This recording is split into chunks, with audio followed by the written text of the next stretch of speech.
Oh, hi. I was just reading Metamorpho number 3. I finally managed to pick up the one issue that I was missing, and now I have a complete run of the whole first 6 issues. Looking forward to the next one. What's that? DC's already canceled Metamorpho? Alright, so let me see if I get this straight. The whole reason Metamorpho has a new series is because he's in the new Superman movie, and they canceled the Metamorpho series before anyone had a chance to see Metamorpho in the movie. And you wonder why I read old comic books. All right. Let's get past this. We're gonna start again and do an episode. You love her voice, you love her looks, but Melissa loves our comic books. All right, welcome back. Let's get started on today's episode. We are starting our discussion of 1938 with something new. We're going to count down comic book by comic book to the debut of Superman. This is January 1938. I know it's not, just pretend with me. On May 3rd, Action Comics #1 goes on sale. There are 62 comic books left to talk about before then. In January alone, 11 comic books were released from just 6 of the 7 active comic book publishers. Ultim continues to struggle, missing apparently all their deadlines this month. Again, I'm only speculating. Maybe they were toying with the notion of switching the entire publishing line to bi-monthly. Comic Favorites technically didn't release an issue of Feature Funnies this month. They released 2 issues last month, with the 5th issue with a publication date on it of December 31st, 1937. But most likely no one saw that issue until January, so that's why we're including that in our 62 comics. 11 issues is too much for me to cover in one episode, and I can do even less if we discuss them comprehensively. So I'm going to tackle just one feature at random from each. In every case save one, these are anthology books with many more features inside them than just these representative ones I'm talking about. So let's begin. Number 62. And our first random feature from Feature Funnies #5 is Big Top. You have likely never heard of this comic strip, and for good reason. Like Rube Goldberg, who I talked about 2 episodes ago, Ed Whelan was a big deal in comic strips in the 1910s and 1920s, thanks to the once popular strip Minute Movies, one of the first comic strips to ever have continuity. Also, like Rube Goldberg, he tried for one less success in 1937 after his career had pretty much petered out, and this was it. Big Top, a melodrama about circus life. It lasted a total of 10 months in the dailies, and the Sunday pages ran only 3 months. Big Top debuted in issue #5, and unlike most comic strip reprints that began in the middle of a storyline, this one starts with the very first strip explaining that this is the story of the Bangs Brothers Mammoth Show in the midst of its 25th season, and the first conflict we have is between a villainous ringmaster, Silk Fowler, and Alta the Elephant, which Silk hates for some reason, and he wants an excuse to have it killed.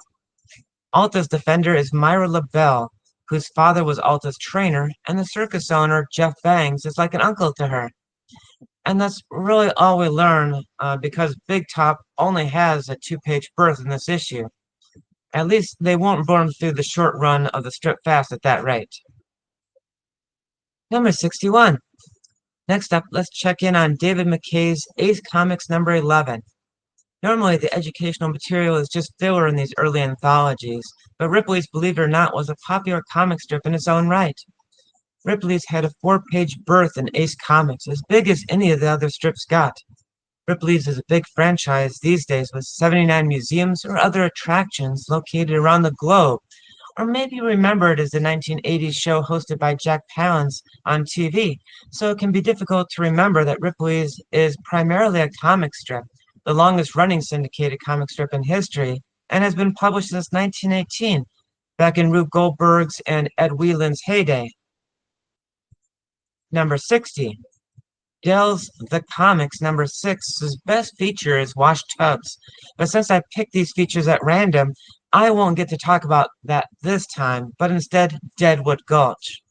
The most interesting thing I can say about this comic strip reprint is where it was reprinted from. not newspaper syndication or any newspaper at all, but The Funnies, the original version. I talked about this way back in episode 22, that there had been an aborted attempt to start the comic book industry as early as 1929 with a title called The Funnies, and this aborted attempt had included original strips.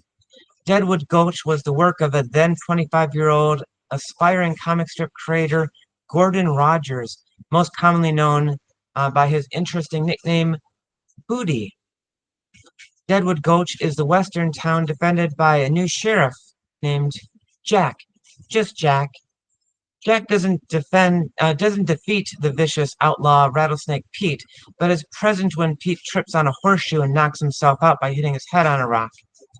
Because this isn't a serious cartoon, Jack is able to withstand some serious injury, like getting shot in the butt by 6 arrows. At 3 pages per issue, this is one of the longer presences in a crowded anthology title. Number 59.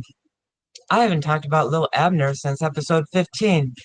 Lil Abner, along with Tarzan and, curiously, Lil Mary Mix-Up, a strip that no one remembers today, but got more page count in this issue than either Lil Abner or Tarzan, were the 3 big draws in United Features Tip Top Comics number 22.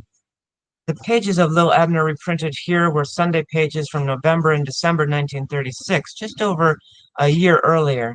I'm not entirely sure what was in those pages because those pages are still under copyright and have been excised from the online scans of those comic books. I also don't have access to Lil Abner, The Complete Dailies and Color Sundays, Volume 1, 1934-1936 that IDW put out in 2010.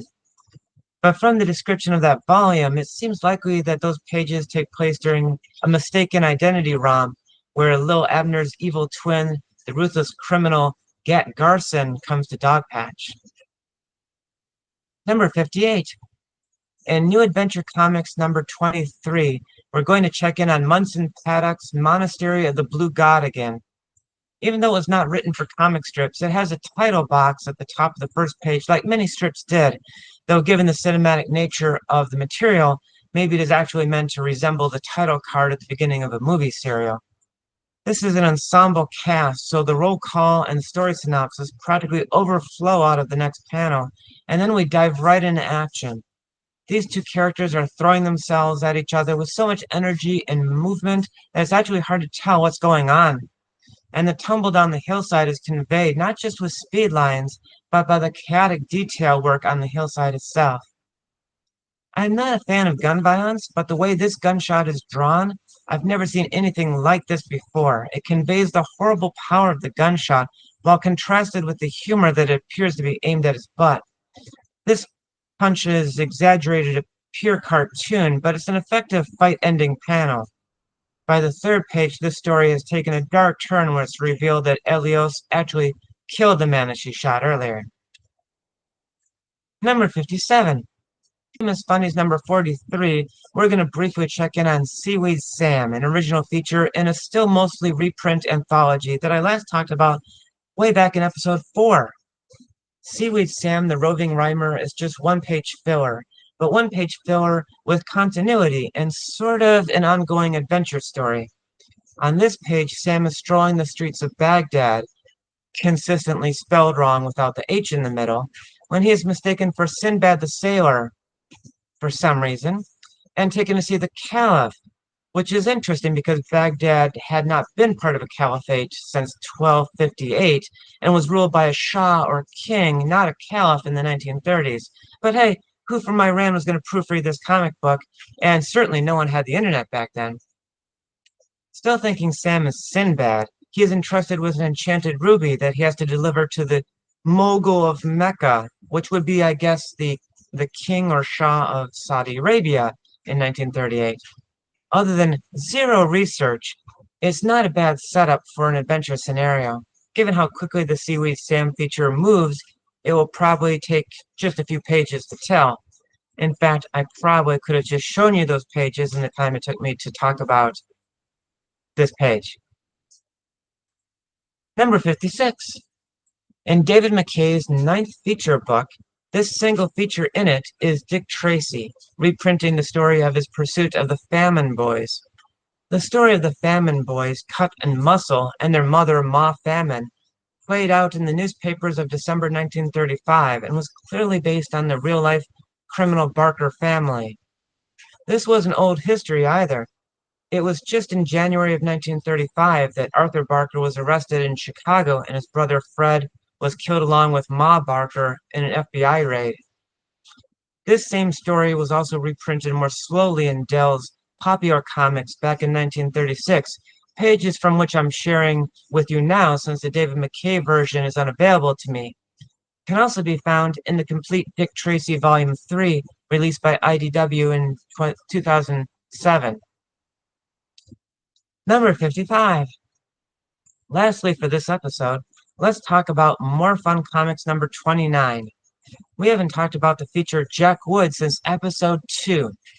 At the beginning of 1938, National still can't afford to print all of its features in color, and Jack Woods has regressed from color to black and white as the unpopular cowboy feature falls out of favor.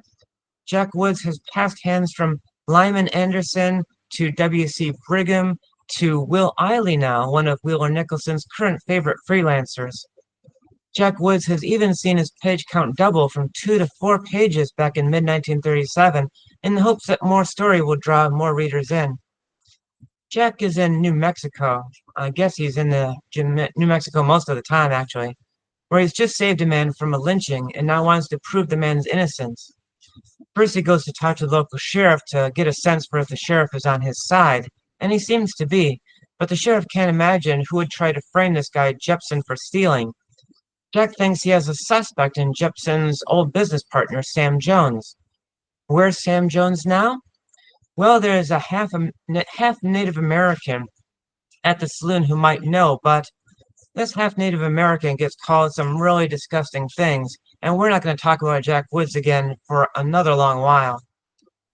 Okay, that's it. 8 issues down and 54 left in our countdown. Until our next episode, do consider if you want to go back and read any of these old stories. Some are definitely worth it, and some of them, oh, they won't kill too much of your day. Also, do like and subscribe to this channel if you haven't before. Support websites that host these old comic books so they'll stay around. And maybe consider supporting me on Patreon if you still have a few dollars left over. And that's it. Bye for now.